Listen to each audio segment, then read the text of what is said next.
নমস্কার সবাইকে cook two বাইটে অনেক স্বাগত। আজ আমি আপনাদের সাথে শেয়ার করব হাঁস মাংসের একটি রেসিপি, কিভাবে কোনো গন্ধ ছাড়া আর খুব সহজভাবে এই রেসিপিটি আপনারা তৈরি করে নিতে পারবেন, সেটাই আপনাদের সাথে শেয়ার করব। আজকের এই রেসিপিটি আমার বাবা আপনাদেরকে করে দেখাবে। চলুন তাহলে রেসিপিটি দেখে নিই। এর জন্য সবার প্রথমে 500 গ্রাম মাংস নিয়েছে, আর মাংসের পিসগুলো দেখুন খুব বড়ও না ছোটও না, মিডিয়ামভাবে কেটে নিয়েছে। এরপর এখানে ম্যারিনেট করার জন্য দিয়ে দিচ্ছে 1.5 চামচ এর মতো সরষের তেল, 1 চামচের মতো হলুদ গুঁড়ো আর স্বাদ মতো নুন। এই মশলাগুলো দিয়ে মাংসর সাথে ভালোভাবে মিশিয়ে নিতে হবে। হাঁস মাংসে কিন্তু ম্যারিনেট করাটা খুব প্রয়োজন, ওই জন্য প্রথমে ম্যারিনেট করে রেখে দিতে হবে।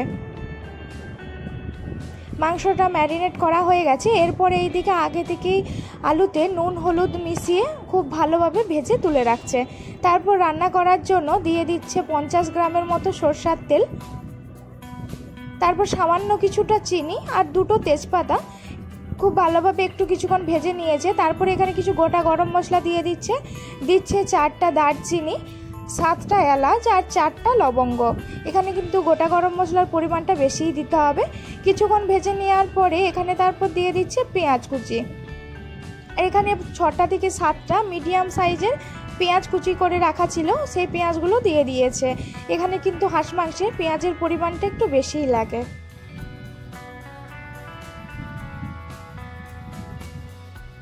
পেঁয়াজটাও ভাজা হয়ে গেছে। তারপর এখানে দিয়ে দিচ্ছে 2 চামচের মতো রসুন বাটা।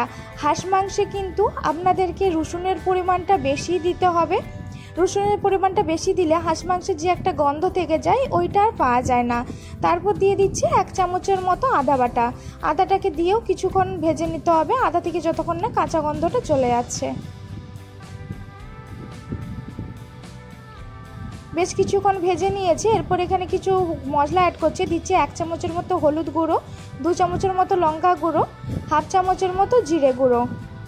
তারপর এতে সামান্য কিছুটা জল দিয়ে দিয়েছে। জল দেওয়ার কারণ হচ্ছে যাতে মশলাটা কষানোর সময় নিচে লেগে না যায়।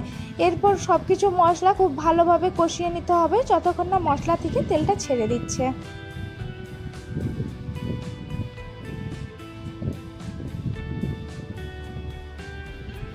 মশলা থেকে তেলটা ছেড়ে দিয়েছে। এরপর এখানে দিয়ে দিচ্ছে একটা কুচিয়ে রাখা টমেটোটা লাস্টে দিচ্ছে, কারণ টমেটো খুব তাড়াতাড়ি গলে যায়, ওই জন্য টমেটোটাকেও কিছুক্ষণ যতক্ষণ না গলে যায় কিছুক্ষণ ভেজে নিতে হবে।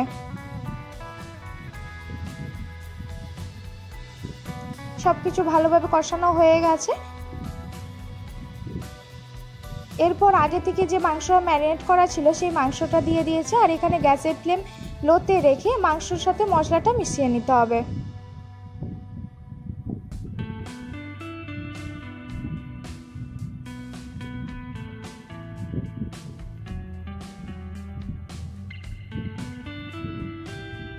মাংসের সাথে মশলাটা মিশিয়ে নিয়েছি। এই পর্যায়ে এবারে গ্যাসের ফ্লেমটা মিডিয়াম করে দিতে হবে।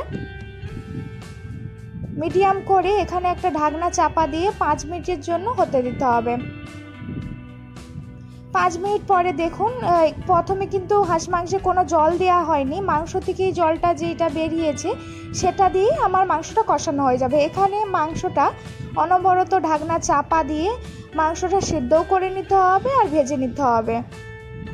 কিছুক্ষণ ছাড়া ছাড়া ঢাকনা খুলে মাংসটাকে নেড়ে চেড়ে দিতে হবে যাতে না মাংসটা লেগে যায়। এখানে কিন্তু মাংস কষানোর সময়টা বেশিই লাগবে, কারণ এখানে যতক্ষণ সময় ধরে মাংস কষাতে পারবেন মাংসর স্বাদ কিন্তু তত বেশি হবে। এখানে কিন্তু মাংসটা সেদ্ধ করা বা কষানো অবধি কোনো জল দেওয়ার প্রয়োজন নেই। মাংস থেকেই যেই জলটা বেরোবে সেটাতেই মাংসটা সিদ্ধ হয়ে যাবে আর মাংসটা কষেও যাবে।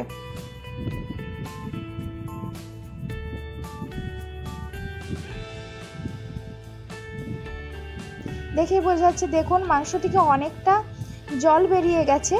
এবার অনেকক্ষণ ধরে কষিয়ে নেওয়ার পরে 30-35 মিনিট কষিয়ে নিয়েছি সময় নিয়ে। তারপর মাংস দেখে বোঝা যাচ্ছে তেল ছেড়ে দিয়েছে, মাংসটা কষানো হয়ে গেছে। এরপর আগে থেকে যে ভেজে রাখা আলুটা ছিল সেটাকে দিয়ে কিছুক্ষণ এবার গ্যাসের ফ্লেম হাইতে করে ভেজে নিতে হবে। তারপর দিয়ে দিচ্ছে স্বাদ মতো নুন। নুনটাকে দিয়েও আরেকবার মাংসর সাথে মিশিয়ে নিতে হবে। আমি প্রথমে ম্যারিনেট করার সময় মাংসতে নুন ছিল, আর এখন চেক করে নুনটা দেওয়া হয়েছে। মাংসটা খুব ভালোভাবে কষানো হয়ে গেছে, দেখেই বোঝাচ্ছে মাংস থেকে তেলটা ছেড়ে দিয়েছে। এরপর এই পর্যায়ে দিয়ে দিচ্ছে গরম জল। এখানে কিন্তু কোনোভাবেই ঠান্ডা জল দেওয়া যাবে না, গরম জলই দিতে হবে।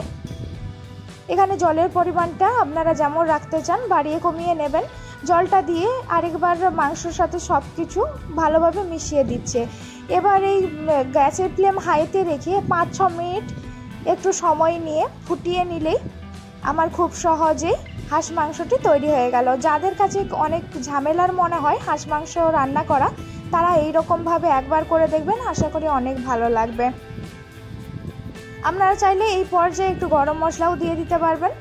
আমার খুব সহজভাবে হাঁস মাংসটি তৈরি হয়ে গেল। আবার একটা নতুন ভিডিওর সাথে দেখা হবে। সবাইকে অনেক ধন্যবাদ।